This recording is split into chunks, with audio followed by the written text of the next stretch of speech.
mugamba tugenda kusinkana ku palamenti bamuweereza ebiwandiiko nga biraga nti bali bakolera mu ofisi ya pulezidenti mu special contracts committee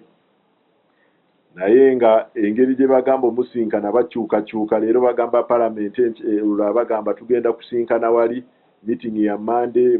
bagikyusa ku Tuesday n'afunamu okutya n'agamba kanebuuzeko ku bemmanyi mu Uganda n'atuukira omuntu omu n'amulagira n'amugamba agenda ku State House Anti-Corruption Unit bwe yatulaze empapula ze bali bamuweereza ne tutegererawo nti ezo empapula jingirire si ntuufu ne tumugamba ojja kweyongera ng'obalaga nti tolina ky'omanyi tusobole okukola ki obakwata neera kye twakoze bano abaami ne tubakwata jjo nga batudde ne Mwami Gumran. Twagala okusaba bannayuganda bonna okulaba nti beewala okwenyigira mu bikolwa nga bino